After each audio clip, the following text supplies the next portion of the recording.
तो सर जी, hello everyone.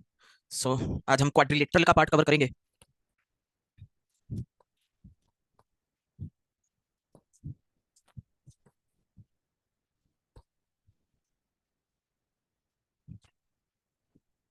We will start in 3 minutes.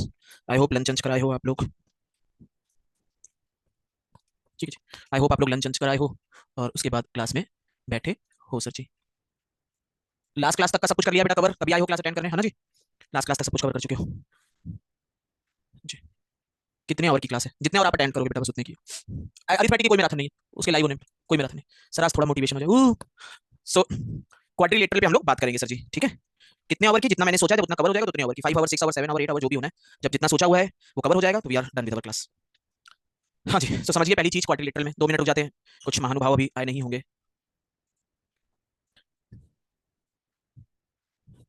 ठीक है, 1 मिनट वेट करते हैं, आ जाएंगे फिर स्टार्ट करेंगे सर जी। क्वाड्रिलेटरल से भी क्वेश्चंस बनते हैं, काफी बनते हैं, स्पेशली फ्रॉम ट्रेपेजियम। ट्रेपेजियम से कई सारे क्वेश्चंस का फॉर्मेशन होता है सर जी, काफी क्वेश्चंस ट्रेपेजियम से बनते हैं कैट में। कैट भी छोड़ो, जेट में भी बहुत सारे क्वेश्चन ट्रेपेजियम के बनते हैं। फिर बेसिक क्वाड्रिलेटरल के तो क्वेश्चन बनते ही बनते हैं, basic quadrilateral you should no, but trapezium बहुत सारे क्वेश्चंस का फॉर्मेशन करता है। ठीक है जी, समझते हैं पहले। देखो क्वाड्रिलेटरल का बेसिक मतलब क्या है कि 4 साइडेड पॉलीगन, कि कोई एक 4 साइड का पॉलीगन है सर जी, कि कोई भी एक 4 साइडेड फिगर है, कोई जरूरी नहीं कौन सी साइड सेम होगी कौन सी नहीं होगी, that is a basic quadrilateral. फिर जैसे जैसे उनकी कुछ रिलेशन होता रहता है, साइड में साइड पैरेलल है, इक्वल है, वहां से चीजें आगे बढ़ती हैं। दिस इज अ क्वाड्रिलेटरल की A B C D, A B C D is a quadrilateral. इसके चारों एंगल का समेशन, angle A plus angle B plus angle C plus angle D is equal to 360 degree.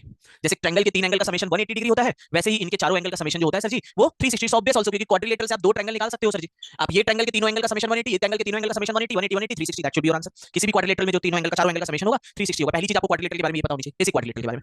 Second चीज for quadrilateral you should no कि जैसे किसी एक triangle के एग्जिस्टेंस के लिए जरूरी होता है कि sum of 2 sides should be greater than the third side, किन्हीं भी 2 साइड का समेशन थर्ड साइड से बड़ा होना चाहिए। यहां पर क्या होता है सर जी कि sum of 3 shortest side should be greater than the longest side. मतलब मान लो अगर ए बी सी डी ये 4 साइड है, उसमें से ए बी सी जो है वो डी से छोटी, डी सबसे बड़ी है, तो A plus B plus C जो होगा that will be greater than D होगा।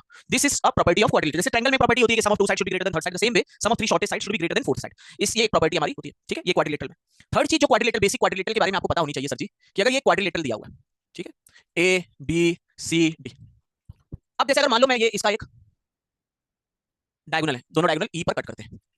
इस वाले ट्रायंगल का एरिया A1 है, इसका एरिया A2 है, इसका एरिया A3 है, इसका एरिया A4 है। किसी भी क्वाड्रिलेटरल में, कोई भी क्वाड्रिलेटरल होता है, ये 4 साइडेड का कोई भी फिगर होता है, अगर ये एक दूसरे के जो डायगोनल एक दूसरे को इंटरसेक्ट कर रहे हैं, तो ये जो अपोजिट ट्रायंगल 4 ट्रायंगल बने, जो अपोजिट ट्रायंगल है उनके एरिया का प्रोडक्ट मतलब A1 into A2 sir ji, that is equal to sir जी A3 इंटू A4 होगा। That will always be true sir जी, कि A1 इंटू A2 जो होगा that should be equal to A3 into opposite side के area का जो product होगा वो इसके इक्वल होगा। प्रूवमेंट भी इसका बहुत ज्यादा जरूरी नहीं, but you should no, basic आपको पता हो, अच्छी चीज है इसमें। मान लो ये लेंथ मैं कह दूं A है, this length is B, this length is C and this length is D। ठीक है जी, ये ABCD लेंथ दी हुई है। अगर मैं कहूं कि ये एंगल थीटा है, तो this angle will also be theta sir जी, opposite angle. This angle will be 180 minus theta, so this angle will also be 180 minus theta. हाँ जी। अब अगर मैं A1 एरिया निकालना चाहूं, A1, तो A1 का एरिया कितना आएगा? Half A into D into sine 180 minus theta. ठीक है। अगर मैं A2 निकालना चाहूं, A2 is equal to half C into B into sine 180 minus theta. ठीक है जी। अगर मैं इन दोनों का मल्टीप्लाई कर दूं A1 A2 का, तो that is 1/4 1/2 1/2 1/4, A B C D चारों हैं। Sine 180 minus theta is nothing but sine theta, आपने सीखा हुआ है मेरे प्यारे बेटा, ये भी साइन थीटा, तो sine theta into sine theta. ये आ गया सर जी इसका एरिया। अगर मैं A3 निकालूं सर जी, A3 will be half this into this और उसके बीच के एंगल का sine half AC sine theta. और अगर मैं A4 निकालूं तो हाफ B इंटू डी और उनके बीच का साइन थीटा। तो अगर मैं A3 A4 कर दूं सर जी, A3 A4, तो देखोगे 1/2 1/2 दैट इज 1/4 ACBD मतलब ABCD sign theta into sine theta. इसका मतलब है मेरे प्यारे बेटा कि अगर ध्यान दोगे तो A1 A2 और A3 A4 दोनों सेम आ रही है चीज। इसका मतलब है A1 A2 should be equal to A3 A4। तो this is true for any quadrilateral sir जी, किसी भी क्वाड्रिलेटरल के लिए ट्रू होता है। जैसे ये trapeze, this is also property of trapezium, इसमें कई सारे क्वेश्चन बनते हैं। अब ये शिफ्ट करोगे ट्रेपेजियम में तो आप देखोगे कि ट्रेपेजियम में ये जो नॉन पैरेलल साइड, आगे जाएंगे चलो ट्रेपेजियम में तब इसकी बात करेंगे। तो for any quadrilateral this is true. तो पहली चीज आपको क्वाड्रिलेटरल के बारे में पता होनी चाहिए कि एंगल का समेशन 360, फिर आपको पता होना चाहिए कि sum of 3 side shortest side should be greater than fourth side, then you should know this area will be equal. जैसे अगर मान लो कि कभी कल को आपको ऐसे कोई क्वाड्रिलेटरल दे दिया, आपने उसे कहा ये 2 है, ये 6 है, ये 4 है, तो what will be this area sir जी? तो अगर आपको नहीं पता है तो फिर तो आप काम वो कर दोगे, खराब कर दोगे सर जी। तो अगर मैं पूछूं कि वो एरिया कितना होगा तो कितना होगा sir ji? That area will be 3 only. तो आपको ये पता होना चाहिए, इस पर क्वेश्चन बन जाते हैं, कई सारे क्वेश्चन का फॉर्मेशन हो जाता है सर जी। ठीक है, अब आते हैं कुछ क्वेश्चंस में क्वाड्रिलेटरल के। पहला क्वेश्चन बहुत अच्छा क्वेश्चन है, बहुत अच्छा, देखते हैं क्या कह रहा है। एक क्वाड्रिलेटरल दिया हुआ है, रैंडम क्वाड्रिलेटरल है। It is given that angle A is 120 degree, 120 degree मतलब ऑब्ट्यूज एंगल है। Angle B and D and 90 degree, और ए बी दिया हुआ, देखो ध्यान दीजिएगा, ठीक है, ए बी। एंगल ए जो है 120 डिग्री, मतलब ये हो गया 120 degree. Angle B and angle D are this, ये B 90 degree, A B C, और angle D is also 90 degree, A B 90 degree. ठीक है, we want to find AC, जहां पर एबी की लेंथ दी हुई है 13, एडी की लेंथ दी हुई है 46। ठीक है, और एसी की length we want to find. ठीक है, अब जरा ध्यान दीजिएगा इस क्वेश्चन पे। पहले देखो क्या होता है सर जी, हमारा जो ऑब्ट्यूस एंगल, इस चीज को भी ध्यान दीजिएगा, बहुत बार यूज आएगा, जब नेक्स्ट वीक हम प्रैक्टिस कर रहे होंगे तो बहुत यूज आएगा इस चीज का। जब ये कोई ऑब्ट्यूस एंगल दिया होता है सर जी, उस ऑब्ट्यूस एंगल में बड़ी अच्छी फ्रीडम रहती है हमारे पास। ऑब्ट्यूस एंगल कि एक ऑब्ट्यूस एंगल अगर दिया हुआ है तो देखो, जैसे ये एक ऑब्ट्यूस एंगल है कि ये एंगल 120 डिग्री है, तो हमारे पास फ्रीडम क्या रहती है कि यहां से हम अगर इस पर परपेंडिकुलर ड्रॉ कर दे तो हमें ये एंगल पता चलता है कि दिस इज 60 डिग्री, ये 90 डिग्री है और ये 30 डिग्री। तो हमारा 30 60 90 का एक ट्रायंगल बन जाता है, उसका बहुत यूटिलाइजेशन हो जाता है। तो ऑब्ट्यूस एंगल में बहुत बार हम लोग यही करेंगे कि उस चीज को एक्सटेंड करके एक राइट एंगल ट्रायंगल में कन्वर्ट कर लेंगे कि भैया हमने ये एक्सटेंड किया और we will convert in the right angle triangle, कि मान लो ये पॉइंट ई है। ठीक है जी, मुझे एसी की लेंथ बतानी है, जरा ध्यान दीजिएगा, मुझे लेंथ किसकी बतानी है। I want to find length AC, ये एंगल 90 डिग्री दिया हुआ है, एबी की लेंथ मुझे पता है, अगर मुझे बीसी की लेंथ पता चल जाए तो मैं पाइथागोरस लगा के एसी खत्म कर दूंगा, एसी की लेंथ मेरा काम चल जाएगा। ठीक है, देखो ये लेंथ एडी की, ये एंगल कितना हो गया, दिस इज 60 डिग्री, ये एंगल हो गया 30 डिग्री और ये एंगल हो गया 90 डिग्री। आपने ये सीखा हुआ है सर जी, ये 60 डिग्री, ये 90 डिग्री, ये 30 डिग्री। ठीक है, मुझे ईडी पता चल, क्योंकि 30 60 90 का एक ट्रायंगल बन गया ये, this is D E A angle 60 degree है, ये एंगल 46 है, ये एंगल 30 डिग्री हो गया और ये 90 डिग्री है। 30 60 90 का बन गया, या तो आप sin थीटा cos थीटा लगाओ, अदरवाइज आपको ये भी पता है कि 30 डिग्री 60 डिग्री 90 डिग्री, अगर ये ट्रायंगल है तो 30 डिग्री के सामने की साइड अगर x है तो 60 डिग्री के सामने की साइड x √3 होती है और 90 के सामने की साइड 2x होती है। हम लोगों ने निकाला था sin cos लगा के, 90 के सामने 46 है तो 30 के सामने 23 होगा और 60 के सामने 23 √3 होगा, मतलब ये लेंथ मेरी 23 आ गई, ये लेंथ मेरी 23 √3 आ गई सर। ये दो लेंथ मुझे निकल आई कि एक 23 मिल गई, ये वाली लेंथ 13 मिल गई और ये लेंथ 23 √3 मिल गई। ठीक है, अब अगर मैं जाऊं यहाँ पे, मान लो इस d से मैं यहाँ पर एक और स्ट्रेट लाइन ड्रॉ कर दूं इसके ही पैरेलल, तो ये 90 डिग्री होगा।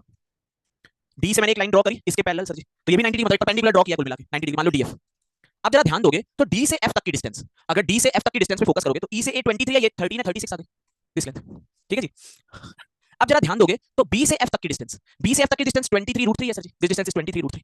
और अगर ध्यान दोगे तो तीन एंगल दिए हुए हैं, एक 120 एक 90 एक 90 90 90 120 180 प्लस 120 300, तो चौथा वाला एंगल, ये वाला एंगल 60 डिग्री हो जाएगा पूरा। Quadrilateral A B C D quadrilateral में चारों एंगल का समेशन 360 होता है, एक 90 एक 90 एक 120 तो एक 60 डिग्री हो गया। अब ये 90 ये 60 तो this will be 30 degree sir, ये 30 डिग्री, मतलब फिर से एक ट्रायंगल 30 60 90 का हो गया। हमारे पास देखो क्या चीज हो गई, हमारे पास एबी है, हमारे पास बीसी की जगह बीएफ है, मुझे एफसी निकालना है, मेरे पास डीएफ भी है। अगर मैं ध्यान दूं, this is C, this is F, this is D, this is 90 degree, this is 60 degree and this is 30 degree, और ये लेंथ जो है दैट इज 36, ये लेंथ 36 है सर जी। आप चाहो तो साइन, आप चाहो तो tan 30 लगा दो, जिससे परपेंडिकुलर अपॉन बेस हो जाएगा, या 30 60 90 लगा दो, tan 30 is equal to cf by df, tan 30 होता है 1/√3, cf की वैल्यू हमें चाहिए, df 36 है तो cf आ गया 36 by √3 which is equal to 12 √3 sir जी, 12 √3 into √3 दैट इज 36, मतलब इसकी वैल्यू बन गई 12 √3, ये 12 √3 बन गया, मतलब cf की वैल्यू आ गई 12 √3, ये वैल्यू आ गई। Now I have ab, I have bc, I have abc triangle, this is a triangle abc, this is a, this is b, this is c, this is 90 degree.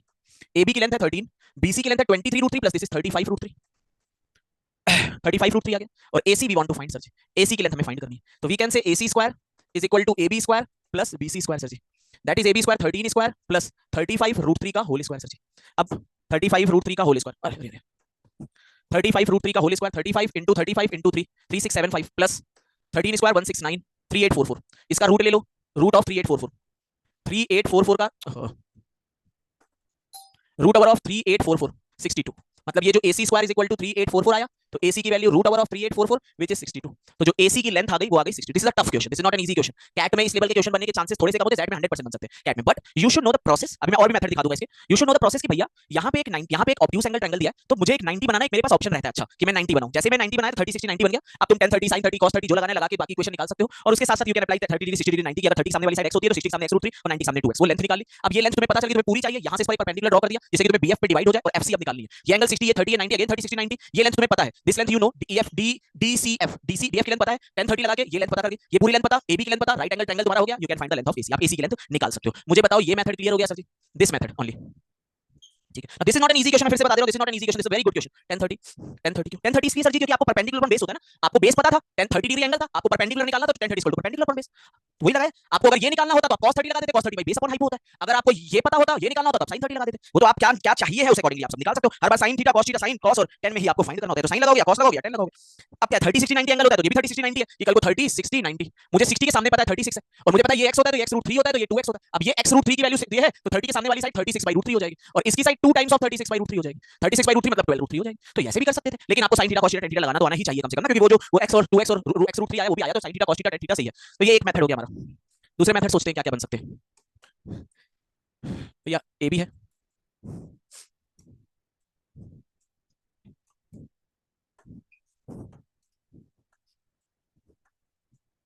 A B D, ठीक है जी, और यहाँ पे कहीं पे सी सी ये angle 120 है, ये एंगल 90 है, ये एंगल 90 है, और ये एंगल हो गया 60, क्योंकि चारों एंगल का समेशन तो सर जी वही होता है। ठीक है जी।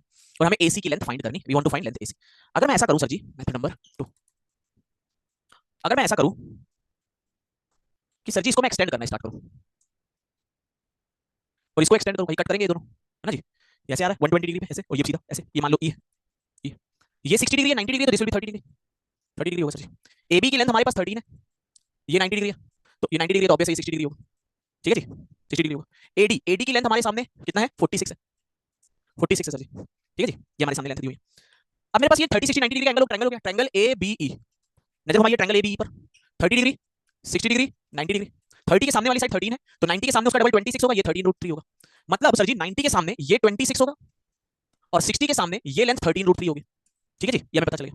अगर हम ध्यान दें डीसीई में, डीसीई पे अगर ध्यान दें, ठीक है, ठीक, हमारा ये तो बन गया। डीसीई पे ध्यान देगा, वो भी 30 60 90 एंगल है, ट्रायंगल डीसीई। ट्रायंगल डीसीई ऐसे छोटा भी दिखा दे रहा हूं, देखो ये सी डी ई, ये 90 डिग्री है, ये 60 डिग्री है, और ये हमारा 30 डिग्री है। हमारा मेन एम किसी तरह से बीसी की लेंथ निकालना है और कुछ नहीं।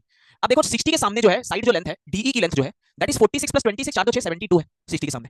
अब 60 के सामने 72 लेंथ है, देखो 30 60 90, 60 के सामने 72 लेंथ है, तो 30 के सामने 72/√3 होगी, मतलब इसको हम कह सकते हैं 24√3 लेंथ होगी। मतलब दिस कंप्लीट लेंथ 30 एंगल के सामने, 30 एंगल के सामने ये वाली लेंथ, दिस लेंथ 60 के सामने वाली लेंथ 72 है, तो 30 के सामने वाली लेंथ 24√3 होगी, ये लेंथ। तो इसका मतलब है 90 के सामने ये पूरी लेंथ 48√3 होगी सर जी। अब ये पूरी लेंथ 48√3 है, ये 13√3 है, इसका मतलब है बीसी की लेंथ जो होगी दैट इज 35√3। मिल गई बीसी की लेंथ सर जी, बीसी की लेंथ आ गई मेरे पास। अब बीसी की लेंथ आ गई तो बस ये राइट एंगल ट्रायंगल लगा दो एबीसी में, ट्रायंगल एबीसी। तो AC square is equal to AB square plus BC square, that is 13 square plus 35√3 का होल स्क्वायर। तो AC की value 62, that should be your answer. हमने क्या किया, हमने इस 120 वाले को एक्सटेंड किया, इस CB को एक्सटेंड किया, तो एक ट्रायंगल छोटा वाला बना 30 60 90, जैसे ये लेंथ पता चल गई हमें, ये तीनों लेंथ पता चली, फिर हमने पूरा ट्रायंगल ले लिया 30 60 90 का, उससे हमें ये लेंथ और पूरी EC की लेंथ पता चल गई, जिससे हमें BC की लेंथ फाइंड कर दी और हमने वो लगा दिया, फिर आउट आंसर, हमें हमारा आंसर मिल गया। बोलो ये मेथड क्लियर हुआ सर जी? अब एक सेकंड रुकना, 72/√3 कैसे? अबे अरिथमेटिक पढ़ चुके हैं, अलजेब्रा पढ़ चुके हैं, अभी 72/√3 कैसे आया? 30 degree x side, 60 degree x√3, 90 degree 2x, x√3 की वैल्यू 72 है, x√3 72, तो x कितना हुआ 72/√3, 72 क्या होता है 24 × 3/√3, √3 कटा √3 आ गया 24√3। इस सर्च का इतना लंबा सेशन ले लिया था रूट में, अब अंदर परफेक्ट स्क्वायर तक सीख लिया, ये नहीं करना आ रहा। ठीक है, तो दिस इज आल्सो मेथड, ये भी एक मेथड पॉसिबल था। ठीक है जी, ये भी एक मेथड पॉसिबल था 90 डिग्री पे। हां बच्चे ने कहा कि सर जी क्या इस पे पाइथागोरस लगा सकते हैं? हां इस पे जब तो ये तो लेंथ मिली है, ये लेंथ तुम्हें निकालनी पड़ती है तो डायरेक्टली निकलेगी ना, पाइथागोरस निकाल के एक स्टेप क्यों अपना आगे करोगे जबरदस्ती। ठीक है जी, ये भी एक पॉसिबिलिटी। एक और मेथड बता देता हूं, जैसे मतलब थोड़ा सा, क्योंकि दो एंगल 90 डिग्री दिए ना, तो थोड़ा आइडिया जरूर लग जाएगा आपको कि कभी बाई चांस ये भी चीज हो सकती है आपके किसी सिनेरियो में। देखो क्या मेथड, ये ए बी दिया था यहां पे, इस मेथड को बताने का सिर्फ और सिर्फ एक ही रीजन है मेथड 3, कि जिससे आपको एक एंगल दिखना स्टार्ट हो, एक पर्टिकुलर एंगल की वैरायटी दिखना आपको स्टार्ट हो जाए बस। ये 90 डिग्री है, डी से यहां मिलाया सी, ये एंगल 90 डिग्री है और ये एंगल 60 डिग्री है। ठीक है जी, और ये एंगल 120 है। अब जरा ध्यान दो, अगर मैं इस एसी की बात करूं, एसी के इस साइड पे, एसी के ये एसी जो है वो यहाँ पे 90 डिग्री एंगल सबटेंड कर रही है, दूसरे साइड पे भी 90 डिग्री एंगल सबटेंड कर रही है। मतलब अगर मैं एक सोचो, एक सर्कल सोचूं, सोचो एक ये सर्कल है, एसी इस सर्कल की क्या होगी, एसी सर जी इस सर्कल की क्या होगी, एसी इस सर्कल की क्या होगी, that is the diameter of this circle. कैसे पता चला कि ये डायमीटर है? क्योंकि वो सर्कमफेरेंस पे सर जी कितना एंगल बना रही है सर जी, वो 90 डिग्री का एंगल बना रही है। अगर सर्कमफेरेंस में 90 डिग्री का एंगल ना बनाती सर जी तो काम ना होता। जब आज के सेशन के एंड में या नेक्स्ट सेशन की शुरुआत में हम जब साइक्लिक क्वाड्रिलेटरल पढ़ेंगे ना, तो this is cyclic quadrilateral also, but अभी हम साइक्लिक क्वाड्रिलेटरल, एक मेथड साइक्लिक क्वाड्रिलेटरल में टॉलमीज थ्योरम होती है, वहां से भी मेथड निकल आएगा, लेकिन अभी हम उसकी बात नहीं कर रहे। दिस इज एक है साइक्लिक क्वाड्रिलेटरल, क्योंकि सर्कल के अंदर चारों क्वाड्रिलेटर बना हुआ है, this is known as a cyclic quadrilateral, ये बना हुआ है। ठीक है, अब देखो हमें क्या चीज निकालनी है, वी वांट टू फाइंड कि यार ये डायमीटर है, अगर मुझे किसी तरह से इस सर्कल की रेडियस मिल जाए तो मेरा काम बन गया सर जी। अगर इस सर्कल की मुझे रेडियस मिल जाए तो मैं उसका डबल कर दूंगा, दैट इज डायमीटर, मुझे एसी मिल जाएगी डायरेक्टली। अगर मैं किसी तरह से इस सर्कल की रेडियस निकाल लूं तो भैया मेरा काम बन गया। अब देखिए, अगर मैं दूसरे डायगोनल को मीट करूं, बीडी, मुझे एबी की लेंथ गिवन थी, एबी इज इक्वल टू 13 था, एबी था 13, एडी मुझे पता थी कि एडी वाज 46, एडी 46 थी। ठीक है, जैसे एक ट्रायंगल दिया है, इस ट्रायंगल के तीनों पॉइंट से एक सर्कल जा रहा है, that is a circumcircle sir जी, और सर्कम सर्कल की रेडियस होती है A B C by 4 area, this is radius, है ना जी। कि ये देखो ए बी डी एक ट्रायंगल है, इस ट्रायंगल के तीनों पॉइंट से एक सर्कल जा रहा है, दैट इज सर्कम सर्कल, वही पूरा सर्कल है लेकिन इस ट्रायंगल के तीनों पॉइंट से भी जा रहा है। तो अगर मैं इस सर्कम सर्कल की रेडियस निकाल लूं तो मेरा काम बन गया, खत्म क्वेश्चन। अब लेकिन सर्कम सर्कल की रेडियस निकालने के लिए मुझे तीनों साइड की लेंथ चाहिए, मेरा काम खत्म हो जाएगा। एरिया मैं अभी भी निकाल सकता हूं, 13 साइड 40 साइड उनके बीच का एंगल दिया है, आई कैन फाइंड एरिया, एरिया भैया निकाल सकता हूं। लेकिन अगर मुझे इस ट्रायंगल का तीनों साइड पता करनी है, मेरे पास एक 13 साइड है 40 साइड है उनके बीच का एंगल है, मैं क्या लगा के मैं थर्ड साइड भी पता कर सकता हूं? बस मेरे प्यारे बेटा मुझे ये बता दे कि मैं क्या लगा दूं मुझे थर्ड साइड पता चल जाएगी। I will apply cosine rule, एक साइड दूसरी side I will find BD, BD पता 46 पता ये पता, I can find R or not. जल्दी बोलो बेटा, मैं आर निकाल सकता हूं नहीं निकाल सकता? आर निकाल के उसका क्या कर दूंगा? आर निकाल के उसका क्या कर दूंगा डबल। अब मुझे ये बताओ क्या बीडी इसकी डायमीटर है सर्कल की? बीडी के सर्कल की डायमीटर बोल बेटा, बीडी नहीं है डायमीटर। अगर बीडी होती तो ये वाला एंगल 120 नहीं, ये एंगल कौन सा होता सर जी? This angle should be 90 sir जी, ये 90 होना चाहिए, दैट शुड नॉट बी 120। ये 90 होता तो आपका काम बनता, 90 ये वाला बना, जिससे मुझे पता चल रहा है कि एक साइक्लिक क्वाड्रिलेटरल है। साइक्लिक क्वाड्रिलेटरल भी आगे पढ़ोगे तो there is a method called cyclic quadrilaterals में मेथड हो जाएगा, जो एक टॉलमीज थ्योरम आपकी लगेगी, ठीक है? इसको करना कभी सोते गाते, ठीक है? चलो एक और क्वेश्चन पे आते हैं next. I hope that question is clear. बहुत सारे मेथड, 7-8 मेथड मुझे याद है, मैंने पिछली सारी बच्चे ने पूछा था 7-8 मेथड्स बताए, बट यूटिलाइजेशन नहीं है, जिन मेथड का यूटिलाइजेशन तो मैंने बता दिया उसमें। अभी टॉलमीज थ्योरम आगे जाके होगी तो फिर हम इस पे क्वेश्चन पे आएंगे, बट टॉलमीज थ्योरम से देखेंगे कैसे हो सकता था। देखो एक क्वाड्रिलेटरल दिया, कुछ क्वेश्चन मैं बता रहा हूं, ए बी सी डी, जिसमें AC और BD, AC and BD are perpendicular to each other, 90 90 90 90 दिए। AB की लेंथ दी हुई है 3, BC की लेंथ दी हुई है 4, CD की लेंथ दी हुई है 5, आपको AD की लेंथ बतानी है X, ठीक है जी? देखो क्या होता है कि अब वही चीज धीरे धीरे आपके दिमाग में चीजें घुस जानी चाहिए धीरे धीरे कि भैया जब 90 डिग्री है एक चीज, तो इसका मतलब ये होता है सर जी कि आप जो बात कर रहे हो वो किसी ना किसी तरह से हमारा क्वेश्चन पाइथागोरस पे घूमेगा। जैसे मान लो ये लेंथ A ले लूं, ये लेंथ B ले लूं, ये लेंथ C ले लूं और ये लेंथ D ले लूं, ठीक है?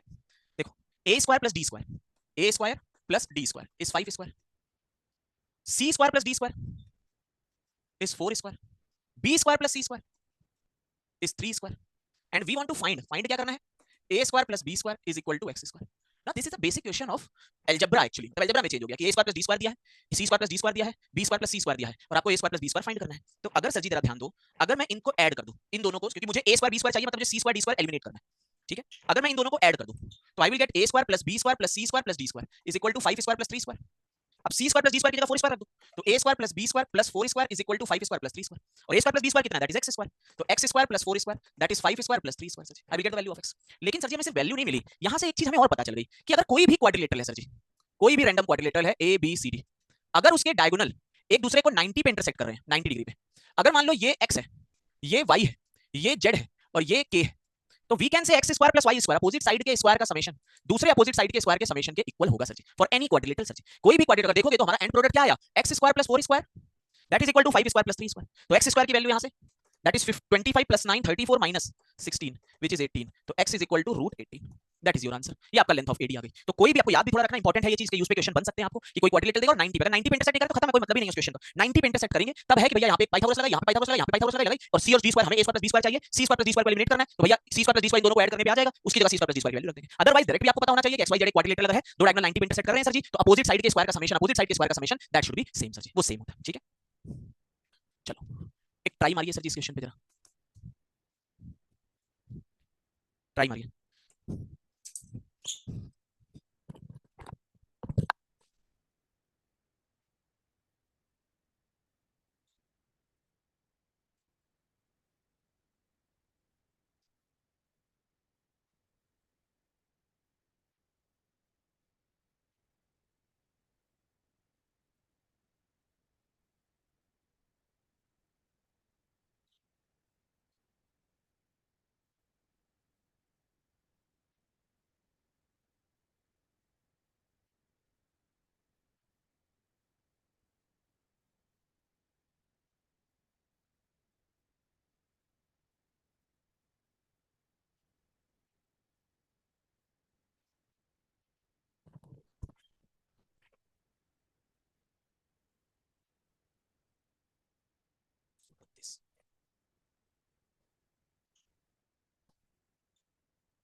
पांच बारह तेरह क्या बनाते हैं? 5 12 13, 5 12 13 क्या है? ट्रिपलेट होते हैं। हर एक उनका मल्टीपल भी क्या बनाएगा सर जी? हर एक उनका मल्टीपल वो भी ट्रिपलेट बनाएगा। जैसे यहां पर अगर देखोगे तो 10 24 26 10 24 26 ये क्या बना रहे हैं? They are making triplet sir जी। तो वहां से तुम्हें क्या पता चल जाएगा कि कैसा ट्रायंगल है सर जी? ये एक राइट एंगल ट्रायंगल है। ये वहां से क्वेश्चन आप जर्नी क्वेश्चन की कवर कर सकते हो। देखो ट्रिपलेट की वैल्यू रटनी नहीं है बैठ के रितेश, आपको जो बेसिक उस दिन मैंने लिखा है वो वाले ट्रिपलेट करो, फिर धीरे धीरे अपने आप यूटिलाइजेशन जिनका आता जाएगा वो याद होते जाएंगे। रटने बैठोगे तो कोई याद नहीं होना। 5 12 13 आपको पता होना चाहिए, 3 4 5 पता होना चाहिए, उनका 6 8 10 पता होना चाहिए। देखो एक ABCD है, A B C D, diagonal AC bisect diagonal BD at point O। AC जो डायगोनल है वो BD को बाइसेक्ट करता है, बाइसेक्ट करता है मतलब दो इक्वल पार्ट में डिवाइड करता है। ये लेंथ इसके इक्वल आ गई। AO 10 है, दिस लेंथ, BO 24 है, तो इसका मतलब है DO भी 24 होगा। ये हमें पता चल गया। ठीक है, तो देखो ट्रिपलेट कौन कौन से 3 4 5, उनका मल्टीपल 6 8 10, उनका मल्टीपल 9 12 15, उसका मल्टीपल 4 टाइम 12 16 और 20, ये तो पता होने चाहिए। 5 12 13, दिस इज इंपॉर्टेंट। 10 उनका multiple 10 24 26, these are important sir जी। फिर 7 24 25 14 48 50, कम से कम ये तो तुम्हें शुरुआत में याद होने चाहिए सर जी। इनके यूटिलाइजेशन पे क्वेश्चंस बनेंगे कभी कभी इन्हीं चीजों पे, इसी ट्रिपलेट पे एलआरडीआई में भी सेट बना देते हैं। मुझे याद है लास्ट ईयर या लास्ट टू लास्ट ईयर या उससे last year there was a set in IMS में एक सेट था इसी तरह का इस ट्रिपलेट का यूटिलाइजेशन पर। तो 10 24 तो 26 आ जाएगा ये, दिस लेंथ विल बी 26, है ना जी। कितनी 80 26 दी है, 10 24 26 हो गई दी है, मतलब this is the right angle, 10 square plus 24 square 26, this is right angle, this is 90, so this will be 90, so this will be 90, so this will be 90। तो हमें पेरीमीटर निकालना, तो सबकी लेंथ निकालनी है साइड की, तो ये 10 24 तो ये भी 26 आ गया, 10 24 26 ये भी बन गया। अब CO की length, this length is given as 32। अब देखो क्या है, ट्रिपलेट निकालने के लिए सारे ट्रिपलेट अंडर द सन नहीं याद हो सकते, बट यू नो कि यार एक वैल्यू 24 है, एक वैल्यू 32 है, next value I want to find जो हाइपो है मेरी, जैसे ये 24 है, ये 32 है, दिस इज हाइपो। तो जिससे वो कैंसिल आउट हो रहा है वो पहले करो, जैसे 8 से ये कैंसिल आउट हो रहा है, 3 बच रहा है, 8 से ये कैंसिल आउट हो रहा है, 4 बच रहा है। अब तुम्हें 3 4 वाला ट्रिपलेट तो पता है, दैट इज 5 3 4 5, 3 में 8 का मल्टीप्लाई किया गया होगा 24 आया होगा, 4 में 8 का मल्टीप्लाई किया 32 आएगा, 5 में 8 का मल्टीप्लाई किया होगा 8 40 आया होगा, मतलब this value will be 40 sir जी। तो 24 32 ऊपर वाला, दिस इज आल्सो 40 सर जी। बस 26 26 40 40, तो perimeter 26 plus 26 plus 40 plus 40, 52 plus 80, that is 132, that should be the scenario sir जी। 132 हमारा गेम आ गया सर जी। ठीक है जी, ये नहीं क्वेश्चन है।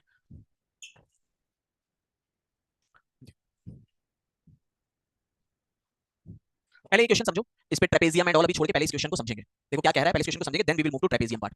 भले ये ट्रेपेजियम लिखा हुआ है क्वेश्चन में, बट हम पहले उसकी एक प्रोसेस समझेंगे। देखो क्या, एक क्वाड्रिलेटरल दिया हुआ है सर जी, तुम भूल जाओ कि ये ट्रेपेजियम दिया हुआ है, ठीक है, जिससे कि हम उसके एरिया तक पहुंच जाएं। एक क्वाड्रिलेटरल दिया है, जिसमें ये क्वाड्रिलेटरल है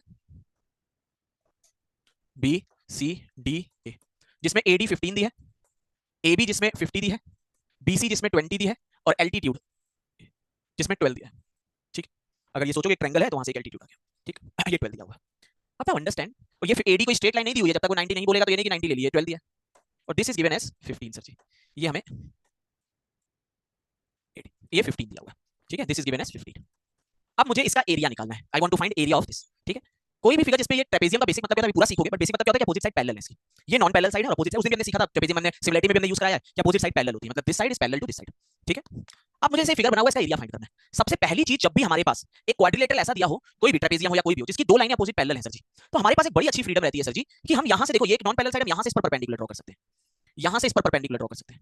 इस परपेंडिकुलर ड्रॉ करने का फायदा क्या होता है सर जी, कि ये एक रेक्टेंगल बन जाता है, दिस फिगर, ये एक ट्रायंगल बन जाता है, ये एक ट्रायंगल बन जाता है, अलग अलग पार्ट में ब्रेक हो जाता है, एक रेक्टेंगल में ब्रेक हो जाता है, एक ट्रायंगल और एक ट्रायंगल में, कि भैया this length will remain same 12 only, this length will remain same 12 only, ये 12 रहेगी। ठीक है जी, अच्छा, आप इस ये 12 15 और ये लेंथ मुझे राइट एंगल ट्रायंगल है, मान लो ये है ABCD, this is E, this is F, this is G। आप मुझे DE की लेंथ सोच के बताओ क्या होगी, 5 4 कितनी होगी DE की लेंथ, सोचना, जो भी पीछे समझाया था उसी से। डी की लेंथ, दिस इज एक, ये x मान लो, ये 12 है, ये 15 है, जिससे कैंसिल आउट हो रहा है 4 5, तो ये 3 बनेगा, उसका 3 टाइम, मतलब दिस विल बी 9 सर जी, ये 9 आ गई। अच्छा, EG की लेंथ कितनी होगी, what is EG length, EG की लेंथ दैट इज 50, रेक्टेंगल बन रहा है पूरा 50। GC की लेंथ को सोचो, ये 12 है, ये 20 है, तो GC की लेंथ कितनी होगी सर जी, 16, GC की लेंथ 16 हो गई सर जी, क्योंकि 12 4 से कैंसिल होगा, 3 5 तो नीचे 4 4 का 4 times, that is equal to this. How do we know that rectangle बन रहा है। आई होप आपको रेक्टेंगल पता है क्या होता है, अभी वैसे तो सीखोगे भी रेक्टेंगल, लेकिन वैसे पता होना चाहिए रेक्टेंगल में, मान के चलूंगा ABCD, जिसके चारों एंगल 90 डिग्री सर जी, चारों एंगल जिसके 90 डिग्री होते हैं, जिसमें अपोजिट साइड पैरेलल और इक्वल होती है, मतलब ये ए तो ये भी ए होती है रेक्टेंगल में, ये बी तो ये भी बी होती है सर जी। एरिया इसका ए इंटू बी होता है ना, रेक्टेंगल का एरिया, जब स्क्वायर होगा तो ये सारी साइड सेम हो जाएंगी और एरिया ए स्क्वायर हो जाएगा, है ना, स्क्वायर। देखो this angle is 90 degree, this angle is 90 degree, ये दोनों लाइनें पैरेलल हैं, तो this angle will also B 90 degree, this angle will also B 90 degree, है ना, तो 90 90 90 90 अपोजिट साइड पैरेलल और इक्वल, ये भी 12 ये भी 12 ये भी 50 ये भी 50 हो जाएगी। अब इस ट्रायंगल का एरिया, ट्रायंगल ADE, इसका एरिया हाफ 9 into 12, है ना जी, half base into height.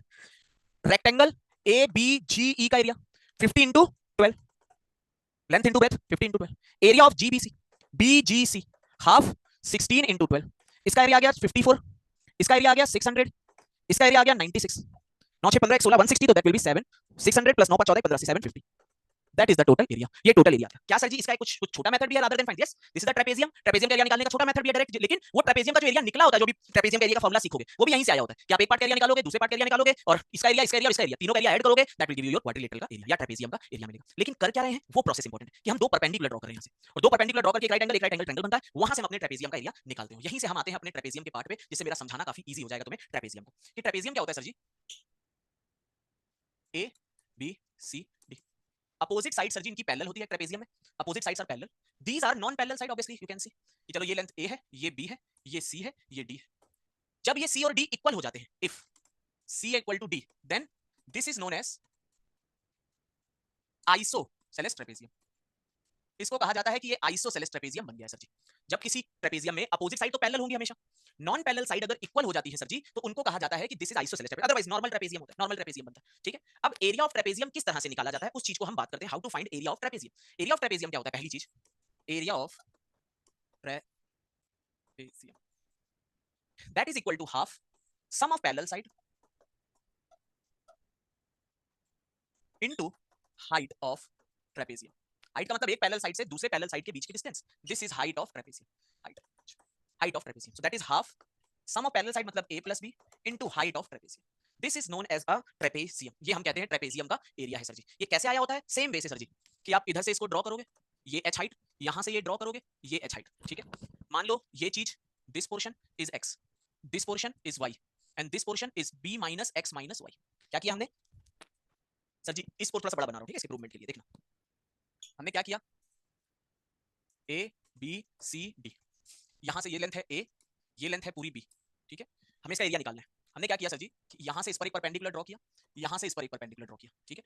E F, मान लो ये लेंथ है x, ये लेंथ है b minus x minus y, अगर ये y है, क्योंकि पूरी लेंथ b है, ये x ये y, तो ये बचेगा कितना, बीच की length b minus x minus y, that is the length b minus x minus y बचेगी, ठीक है। जिसको हम a भी कह सकते हैं, we can say this length is a, ये लेंथ a है, दिस लेंथ इज a, है ना, ये भी हम कह सकते हैं कि दिस लेंथ इज a, ये लेंथ a है, ठीक है। अब देखो, अगर मैं इस पोर्शन का एरिया, ये हाइट है h, अगर मैं इसका एरिया निकालूं तो half x into h plus, अगर इसका एरिया निकालूं this a into h, length into breadth a into h, और we can say this is b minus x minus y into h, है ना जी, b minus x y into h, है ना, या तुम a इंटू y रहने दो अभी के लिए, चलो a इंटू h, कुछ फर्क नहीं पड़ता, a into h plus this length is, अगर इसको a कह रहे हो तो this will be b minus a minus x हो जाएगी। अगर मैं कहूं कि चलो ये लेंथ a है, दिस लेंथ इज a, ठीक है, ये x लिया, ये a हुई, तो ये बची हुई लेंथ b में से a और x चला जाएगा, तो इसका area half b minus a minus x into h, that is the total area of trapezium. तो हाफ h कॉमन ले लिया, h कॉमन ले लिया, x by 2 plus a plus b minus a minus x by 2, ठीक है, h 2 LCM लिया, x plus 2a plus b minus a minus x, ठीक है जी, x से x उड़ गए, 2a से a गया, तो h a plus b by 2 into h, that is area of trapezium की height into a plus b by 2। अब कई बच्चों के दिमाग में आ रहा होगा, सर जी जब ये ऐसे कर रहे हैं तो क्या सर जी ये और ये आपस में इक्वल होंगे sir ji? No, these values are not equal sir ji, because this is not equal. अगर ये इक्वल नहीं है सर जी, ये तो दोनों में हाइट तो दोनों में सेम है, लेकिन अगर ये इक्वल नहीं है तो ये कैसे इक्वल हो सकता है? तो ये कब इक्वल होंगे, डीई और एफसी कब इक्वल होंगे? यहां से एक बहुत बड़ा हिंट आपको मिला, डीई और एफसी सर जी कब इक्वल होंगे सर जी? जब वो कौन सा ट्रेपेजियम बनेगा सर जी, कौन सा ट्रेपेजियम सर जी? जब वो आइसोसेलेस ट्रेपेजियम बनेगा। कि अगर एक आइसोसेलेस ट्रेपेजियम है सर जी, तो वहां पे हम लोग इस ट्रेपेजियम को ये लेंथ और ये लेंथ आपस में इक्वल हो सकती है। इसका एग्जांपल बनाता हूं जो कैट में फ्रीक्वेंट इक्वेशन बनता रहता है। मान लो तुम्हारे सामने एक ट्रेपेजियम दिया, ये लेंथ मान लो 12 दी है, ये लेंथ मान लो 20 दी है, ठीक है, ये लेंथ मान लो 5 दी है और ये लेंथ भी 5 दी है। अब तुमसे कह दे कि सर जी एरिया निकालो इसका, ठीक है, तो हमें एरिया निकालने के लिए हाइट निकालनी है एक तरह से, दोनों बेस तो पता है। मैं यहां से इस पर परपेंडिकुलर ड्रॉ करूंगा, यहां से इस पर परपेंडिकुलर ड्रॉ करूंगा, ये 12 हो जाएगा। अब सोचो ये 12 हो गया तो बाकी दोनों जगहें मिलाकर कितनी हो जाएंगी सर जी? बाकी दोनों जगहें मिलाकर 8, लेकिन क्योंकि आइसोसेलेस है तो सर जी ये कितनी जगह हो जाएगी sir ji? That will be 4। तो सर जी अगर ये राइट एंगल ट्रायंगल है, ये 4 है, ये 5 है, तो हाइट कितनी हो जाएगी सर जी उसकी? That is equal to 3 sir जी। हाइट सर जी 3 हो गई। अगर हाइट पता, तीनों बेस पता, तो ट्रेपेजियम का area half 12 plus 20 into 3, that will B area और नॉट? जल्दी बोल बेटा, दैट विल बी एरिया। अब बच्चे कहेंगे कि श्रीमान हाइट और पिछले क्वेश्चन में एल्टीट्यूड, हाइट और एल्टीट्यूड में क्या डिफरेंस? एल्टीट्यूड वर्टेक्स से पास होता है सर जी। उन्होंने जो पिछले क्वेश्चन में एल्टीट्यूड दिया था ना, उसका उनका मतलब क्या था सर जी, कि कल को मैं यहां से एक ट्रायंगल बना दूं, दिस इज एल्टीट्यूड, उसके वर्टेक्स से पास हो, तो कहीं पर भी परपेंडिकुलर उसको एल्टीट्यूड, दो पैरेलल लाइन के बीच जो है वो हमेशा ही वो परपेंडिकुलर का हो, एल्टीट्यूड का, वो एक ही बात हो जाती है उसकी जी। जी, हम यहाँ पे आ गए। अब बच्चे कहेंगे सर जी ये तो तब था जब आइसोसेलेस थे सर जी, अगर सर जी आइसोसेलेस ना हुए और ये क्वेश्चन मेरे सामने आ गया तो मैं कैसे निकालूंगा सर जी? कि कल को आपको ऐसे दे दिया कि मान लीजिए ये 12 दिया, ये 20 दिया, जस्ट इमेजिन करिएगा कि वो इक्वल नहीं है, जस्ट इमेजिन करिएगा कि आपको नहीं पता कि वो इक्वल डिस्ट्रीब्यूट करते हैं, कोई और वैल्यू है। तो हम क्या करेंगे सर जी, कि मैंने यहां से इस पर परपेंडिकुलर ड्रॉ किया, अभी भी मैंने ये लेंथ कह दी x है, ये लेंथ 12 है, ये x ये 12, तो ये बाय डिफॉल्ट ये लेंथ 8 माइनस x हो जाएगी। भाई 8 माइनस x सर जी, क्योंकि टोटल 20 है, 12 प्लस x हो जाएगा, 8 माइनस x करोगे तभी तो वो 20 बनेगा। यहां पर ये हाइट h है, ये हाइट h है सर जी, तो मैं हाइट को सेम हाइट से मैं यहां पे राइट एंगल ट्रायंगल लगाऊंगा कि 5 square is equal to x square plus h square, मतलब 5 square minus x square is equal to h square sir जी। इसी तरह मैं यहां पर लगाऊंगा कि 5 स्क्वायर माइनस 8 माइनस x का whole square is equal to h square. इस ट्रायंगल में मैंने 5 square minus x square equal to h square Pythagoras लगाई, इस पे भी पाइथागोरस लगाऊंगा, दोनों को इक्वेट कर दूंगा सर जी कि 5 square minus x square is equal to 5 square minus 8 minus x का होल स्क्वायर। 5 स्क्वायर कट गए, तो that is x square is equal to 64 plus x square minus 16x, x square cancel, 16x is equal to 64, तो x की value 4 आ गई sir ji. x is equal to 4 आ गया, मतलब ये भी 4 और ये भी 4 हो गए, इक्वल हो गए। ना होते ये 5 5 तो कोई और वैल्यू आ जाती different, but process will remain same की सर जी। इस राइट एंगल ट्रायंगल में हाइट और इस राइट एंगल ट्रायंगल में हाइट, दोनों को सेम कर दो पाइथागोरस लगा के, you will get the value of x। तो ट्रेपेजियम का एरिया निकालने का ये वे होता है, आप इससे ट्रेपेजियम का एरिया आराम से निकाल सकते हो सर जी। ये था ट्रेपेजियम का एरिया। अब क्या होता है बेटा कि ट्रेपेजियम में बहुत सारे क्वेश्चन, कैट हो चाहे जैट हो, उनमें मतलब बहुत सारे क्वेश्चन डायरेक्ट बनते हैं। डायरेक्ट बनने का मतलब यह है कि जो बहुत सारे क्वेश्चन ऐसे हैं जो उनकी छोटी छोटी बेसिक सी प्रॉपर्टीज पर बनते हैं। मतलब क्या है सर जी, जैसे एक ट्रेपेजियम दिया है, ए बी सी और D, A B C D एक ट्रेपेजियम है। ठीक है, ये ऑब्वियस है पैरेलल है इसके। इस ये this length is A, this length is B. इस नॉन पैरेलल साइड, जो मुझे ये नॉन पैरेलल साइड दी हुई है, अगर मैं इसके मिड पॉइंट, इस नॉन पैरेलल साइड के मिड पॉइंट और इस नॉन पैरेलल साइड के मिड पॉइंट, जहां पर ये दोनों इक्वल है, अगर इसको मिलाऊं, ये खुद में क्वेश्चन है कि भैया एक ट्रेपेजियम है, उसमें ये लेंथ दी हुई है, इस नॉन पैरेलल साइड के मिड पॉइंट को अगर मिलाऊं ई एफ, ई एफ, तो जो ई एफ की लेंथ होगी ना सर जी, वो अपोजिट साइड के एवरेज के इक्वल होगी, जिसको हम कहते हैं arithmetic mean of A and B. A और बी का अरिथमेटिक मीन क्या होता है? A plus B by two, that is EF. कि ईएफ की लेंथ जो होगी that is equal to A plus B by two के इक्वल हो जाती है। ये आपको डायरेक्ट याद होना चाहिए। ऐसे कम से कम 6 वो हैं, जो 6 क्वेश्चन भी हैं, जो पूछे जा चुके हैं, पूछे जा सकते हैं 100%, क्योंकि ट्रेपेजियम में जितनी चीजें पूछी जा सकती है, जो बनाया जा सकता है, वो सब आपको पता होना चाहिए और याद होना चाहिए। EF is equal to A plus B by two होता है। जैसे कल को अगर 10 और 20 दे दी, तो उसके मिड पॉइंट को मिलाने वाली लाइन की जो लेंथ होगी दैट विल बी 15, कि mid point non parallel side के मिड पॉइंट को मिलाने वाली लाइन वो 15 हो जाएगी। सर जी कैसे आती है उस चीज को भी समझ लेते हैं सर जी, ठीक है, जरा ध्यान देना। अगर मैं यहां बना रहा हूं ए बी सी डी, प्रूवमेंट, प्रूवमेंट क्या क्वेश्चन है, बस उसी को बस ऐसा वो आपको दिखा दे रहा हूं। ईएफ देखो, ये पैरेलल लाइन है, इसके मिड पॉइंट को मिलाने वाली, this is equal to this is equal to this, इन दोनों के parallel line mid, A B C D E F. अच्छा क्या कोई मुझे बता सकता है कि ये जो ई एफ लाइन है, अभी मैंने नहीं बताया कि ये तुम्हें पैरेलल है, छोड़ो, ये ई एफ लाइन है, क्या कोई मुझे बता सकता है कि किस लॉजिक से ईएफ लाइन भी ए बी और सी डी के पैरेलल होगी? क्या लॉजिक है जिससे ईएफ लाइन भी ए बी और सी डी के पैरेलल होगी? कौन सी theorem? That is BPT sir जी। अगर आपको याद हो तो जब तीन पैरेलल लाइन होती है तभी ये रेशियो सेम होता है कि नहीं होता? यहां पर ये रेशियो जो पार्ट है वो रेशियो कितना है सर जी? दैट इज 1:1 और नॉट मिड पॉइंट है 1:1। इसका मतलब है बाय डिफॉल्ट ये ईएफ लाइन होगी, वो उन दोनों के कैसे होगी सर जी? वो इन दोनों के कैसे हो रही होगी? पैरेलल हो रही होगी by default sir ji, parallel हो रही होगी। मिड पॉइंट को मिलाते हुए लाइन जा रही है। अब देखना, अगर मैं यहां से, प्रूवमेंट इंपॉर्टेंट नहीं है, बस मैं दिखा दे रहा हूं कि सिमिलरिटी तुम्हें एक बार याद आ जाए। यहां से इसको मीट किया, ठीक है जी। अब देखो, क्योंकि ये लाइन पैरेलल, मान लो ये A B C D E F X पे मीट करता है। अगर मैं triangle A E X and triangle A D C को देखो, मुझे पता है ना सर जी कि ए ये पैरेलल लाइन है, तो ऊपर वाला और बड़ा वाला ट्रायंगल सिमिलर होते हैं सर जी। ए ई एक्स में दिस डिवाइडेड बाय दिस, क्योंकि ये 1:1 का रेशियो है, तो A E divided by total value A D, that is equal to E X divided by the D C, है ना जी। दिस छोटी लेंथ डिवाइडेड बाय पूरी लेंथ डिवाइडेड बाय दिस छोटी लेंथ डिवाइडेड बाय पूरी length. A E अगर 1 है तो ए डी 2 होगा, 1:2, that is E X by D C, ठीक है। डी सी मान लो अगर बी है और ये लेंथ ए, तो ई एक्स क्या हो गया? That is D C by two, which is B by two. तो ई एक्स की लेंथ आ गई बी बाई टू सर जी। बाय द सेम लॉजिक, अगर ध्यान दोगे, triangle C F X is similar to triangle C B A, ये छोटा ट्रायंगल और ये बड़ा triangle, this line is parallel to this line also. तो इसका मतलब है this F C divided by C B, छोटी लाइन डिवाइडेड बाय बड़ी length, is equal to F X divided by A B. F C 1 है तो C B 2 होगा, F X A B A है, तो एफ एक्स कितना आ गया? ए बाई टू सर जी। मतलब ये लेंथ ए बाई टू आ गई, तो E X length B by two है, F X length A by two है, तो ई एफ कितना होगा? B by two plus A by two, which is A plus B by two. That is length of mid point को मिलाने वाली जो length होगी, that is A plus B by two. ये आपको पहली चीज जो है पता होनी चाहिए, फर्स्ट चीज जो आपको पता होनी चाहिए। इसका यूटिलाइजेशन डायरेक्ट क्वेश्चन बन जाएगा या कहीं पर यूज आ जाएगा। देखोगे आज क्वेश्चन में डायरेक्ट क्वेश्चन भी बन सकता है, कहीं पर छोटा सा यूटिलाइजेशन भी कर सकते हैं। ये पहली चीज आपको पता होनी चाहिए। दूसरी चीज याद होना चाहिए, कल पूछे जाते हैं अगर ट्रेपेजियम में नॉन पैरेलल साइड के मिड पॉइंट को मिलाने वाली line M of A and B, opposite parallel side के एम मतलब A plus B by two. Second चीज, प्रॉपर्टी 2, कोई एक ट्रेपेजियम है ए बी सी डी, इस पे ये डायगोनल है ए डी, इस पे ये डायगोनल है बी सी, ठीक है। ये मान लो है ओ पॉइंट, ठीक है।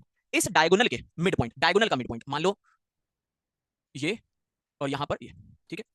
जहां पर ये डायगोनल का मिड पॉइंट है, इस डायगोनल का मिड पॉइंट और इस डायगोनल का मिड पॉइंट। चलो इससे पहले ये चीज बता देता हूं, ये दोनों जहां पर कट कर रहे हैं, पहले दूसरी प्रॉपर्टी देखो, ये डायगोनल जहां पे कट कर रहे हैं, अगर इस कटिंग वाले पॉइंट से एक लाइन ड्रॉ करें, एक सेकंड फंस गया, एक सेकंड यार जी, जहां पर डायगोनल एक दूसरे को कट कर रहे हैं सर जी, ठीक है। अगर उस डायगोनल के कटिंग वाले पॉइंट से आप कट कर रहे हैं, वहां से एक लाइन इन दोनों के पैरेलल अगर ड्रॉ करी जाए, ठीक है, मान लो ये लाइन ये जीएच है, दिस इज जीएच लेंथ, ठीक है। अगर ये लाइन इन दोनों के पैरेलल ड्रॉ करी जाए, this is A, this is B, तो ये जो जीएच लेंथ होगी sir ji, that will be equal to HM of A and B, मतलब 2ab divided by a plus B के इक्वल होगी। एचएम, एचएम मतलब harmonic mean of A and B, A और B के harmonic mean के equal 2ab divided by a plus B के equal होगी। जहां पे डायगोनल एक दूसरे को मीट करते हैं, उनके इंटरसेक्शन पॉइंट्स अगर इन दोनों के पैरेलल एक लाइन ड्रॉ करी जाए sir ji, so that will give you this, वो इसकी लेंथ आपको प्रोवाइड कर देगा, वो लेंथ आपको प्रोवाइड कर दी जाएगी सर जी। तो ये भी आपके लिए इंपॉर्टेंट रहती है, इसका भी आपको पता होना चाहिए। प्रूवमेंट अब इस प्रूवमेंट पे नहीं जा रहे, टाइम उतना नहीं है हम लोगों के पास, लेकिन अगर आपसे दिख रहा है ए जी और एडीसी, अगर वो दिख रहा है तो बस ठीक है, उसके प्रूवमेंट की ऐसा नीड नहीं है आपको, लेकिन क्या दिख रहा है ए जी और एडी, जरा देखो ए जी और एडीसी, ए जी और एडीसी दिख रहा है, दोनों कैसे ट्रायंगल हैं? दोनों कैसे ट्रायंगल हैं? Similar triangle. In the same way you can see O H C और सी बी ए, जल्दी बोलो, ओ एच सी और सी बी ए अगेन कैसे ट्रायंगल है सर जी? सही लाइक कर, एक सेकंड नेटवर्क इशू आया, एक सेकंड रुक जाना बेटा, एक सेकंड श्रीमान, श्रीमान एक सेकंड चाहिए, बस एक सेकंड रुक जाना बेटा, ठीक है। सो हमारी फर्स्ट प्रॉपर्टी क्या थी सर जी कि अगर एक नॉन पैरेलल साइड है ट्रेपेजियम में उसके मिड पॉइंट को मिलाने वाली लाइन जो होगी उसकी लेंथ a + b/2 होगी। सेकंड क्वेश्चन क्या बनता है इस पे कि अगर जो डायगोनल है एक दूसरे को जहां पे इंटरसेक्ट कर रहे हैं सर जी अगर वहां से एक लाइन इन दोनों के पैरेलल ड्रॉ करी जाए सर जी इन दोनों के पैरेलल तो जो इसकी लेंथ होगी सर जी वो 2 times of ab divided by a + b के इक्वल होगी सर जी। तो ये एक और चीज हमें पता होनी चाहिए। ठीक है जी। देखो थर्ड चीज क्या पता होनी चाहिए कि अगर एक ट्रेपेजियम है सर जी आपकी ए बी सी डी ये ट्रेपेजियम है। इस ट्रेपेजियम की एक ऐसी लाइन ये दोनों पैरेलल है अगर मैं कहीं पर भी एक ऐसी पैरेलल लाइन ड्रॉ करूं आई जे एक ऐसी पैरेलल लाइन ड्रॉ करूं जो इस ट्रेपेजियम को दो इक्वल एरिया में डिवाइड करे सर जी। एक ये ऐसा ट्रेपेजियम है ये ट्रेपेजियम इस ट्रेपेजियम में एक ऐसी लाइन आईजे है जो ट्रेपेजियम को दो इक्वल एरिया में डिवाइड कर रही है सर जी। तो उसकी लेंथ जो होती है IJ that is equal to RMS of AB जिसको कहते हैं रूट मीन स्क्वायर मतलब root over of a square plus b square by 2 that is root mean square of कि एक ऐसी लाइन इन दोनों के पैरेलल कोई भी कहीं पर भी ड्रॉ हो सकती है जो दोनों के पैरेलल हो जो उसको दो इक्वल एरिया में डिवाइड कर रहा हो उसकी लेंथ होती है that is root mean over of a square plus b square that is length of that particular value उसकी लेंथ हमारे सामने आती है। ट्रेपेजियम में तो पता है हर एक जो प्रूवमेंट है बड़ी आसानी से भी प्रूव किया जा सकता है। आप इसको एक्सटेंड कर सकते हो ई मान लो। अब ये ट्रायंगल इस ट्रायंगल के साथ भी सिमिलर होगा ये ट्रायंगल इस पूरे ट्रायंगल के साथ भी सिमिलर होगा जिसकी लेंथ निकालनी हो यू कैन फाइंड दैट आप उसकी लेंथ निकाल सकते हो। ट्रेपेजियम में सबसे अच्छी चीज यही होती है कि जब ट्रेपेजियम को एक्सटेंड करते हो तो वो देखो सिमिलर ट्रायंगल बन जाता है क्योंकि ये लाइन पैरेलल है ये हमने ड्रॉ करी है ये भी पैरेलल है ये छोटा ट्रायंगल बड़े ट्रायंगल के सिमिलर ये छोटा ट्रायंगल बड़े ट्रायंगल के सिमिलर जो लेंथ निकालनी होती है उसको एडजस्टमेंट करके हम फाइंड कर सकते हैं ये एडजस्टमेंट करके। अदरवाइज कभी भी प्रूवमेंट करना होता है तो हम इसके डायगोनल को मीट कर देते हैं क्या भैया डायगोनल को मीट किया तो ये ट्रायंगल और ये ट्रायंगल सिमिलर हो जाएंगे ये छोटा ट्रायंगल और ये बड़ा ट्रायंगल सिमिलर हो जाएंगे जो भी निकालना है वो निकल के आ जाएगा तुम्हारे सामने। तुम्हें बस तुम्हारे ये इंपॉर्टेंट क्या पॉइंट है कि भैया सिमिलरिटी लग जाती है ट्रेपेजियम में बहुत ज्यादा क्योंकि हमने सीखा है ट्रेपेजियम में कि जब एक ट्रेपेजियम होता है सर जी तो उसके जब डायगोनल भी मीट करते हो तो ये ट्रायंगल और ये ट्रायंगल सिमिलर होते हैं क्योंकि ये दोनों लाइनें पैरेलल हैं सर जी और उन्हीं का यूटिलाइजेशन करके हम इनके ये सब प्रूवमेंट कर रहे होते हैं सर जी। या तो आप ये ट्रायंगल ले लो ये ट्रायंगल ले लो ये ट्रायंगल ये ट्रायंगल ये ट्रायंगल ये ट्रायंगल तभी तरह से प्रूवमेंट आपका सिद्ध हो जाता है। But you should no direct also तुम्हें डायरेक्ट पता होना चाहिए कि भैया जब एक नॉन पैरेलल साइड है उसके मिड पॉइंट को मिलाने वाली लाइन जो होगी मिड पॉइंट वाली लाइन इसको इक्वल एरिया में डिवाइड कर रही होगी जरूरी है तो मिड पॉइंट को मिलाने वाली लाइन a + b/2 होगा। अगर दो डायगोनल जहां मीट किए हैं वहां से मीट से पैरेलल लाइन ड्रॉ करोगे उसका length HM of AB 2AB divided by + b होगा। थर्ड सर जी अगर एक डायगोनल में एक ऐसी लाइन मिला दें हम लोग जो इसको दो इक्वल एरिया में डिवाइड करे that is root mean square of AB a square + b square by 2 आ जाता है सर जी। ठीक है। फोर्थ जो इसकी जानी चाहिए जाना आना चाहिए तुम्हें वो क्या होता है सर जी कि एक ट्रेपेजियम है A B C D इसका ये डायगोनल है इसका ये डायगोनल है। ठीक है। इस डायगोनल के मिड पॉइंट मान लो यहां पर AB का BC का BD का मिड पॉइंट है जैसे ये इसके इक्वल हो गया इस डायगोनल का मिड पॉइंट मान लो यहां पर है। ठीक है। PQ ये जो PQ है सर जी ये PQ this is B this is A ये जो PQ की लेंथ होती है sir ji PQ that is equal to B minus A/2 होती है डायगोनल का mid point of diagonal sir ji diagonal का mid point sir ji mid point of diagonal B minus A/2 के इक्वल होता है। मान लेते हैं ये पॉइंट है मुझे मुझे कोई बच्चा लिख के पहले ये बताए कि कौन कौन से अगर मुझे कल को प्रूवमेंट भी करना हो तो कौन कौन से ट्रायंगल सिमिलर हो रहे हैं जरा बताना पहले। बफरिंग हो रही है एक सेकंड रुक जाना वो एरर आ रहा है जूम में कुछ इशू आया है रुक जाना बेटा रुक जाना।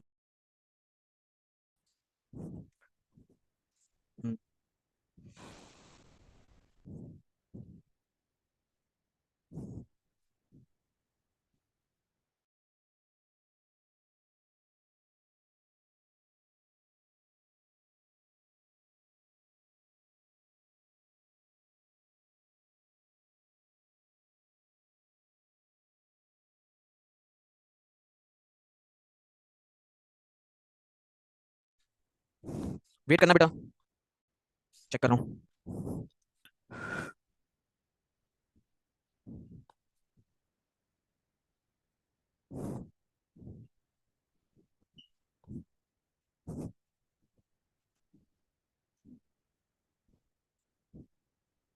चेक कर रहा हूँ जरा रुक जाना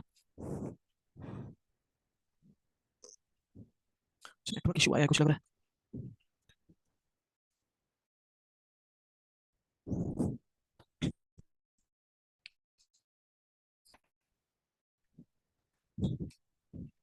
कुछ एक सेकंड थोड़ा रुक जाना बेटा ठीक है।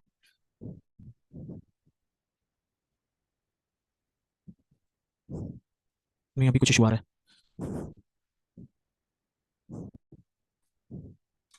एक सेकंड रीस्टार्ट कर रहा हूँ 5 मिनट के बाद इसी लिंक पे स्टार्ट करूंगा 5 मिनट में ठीक है रीस्टार्ट कर रहा हूँ जरा नेट वेट करना।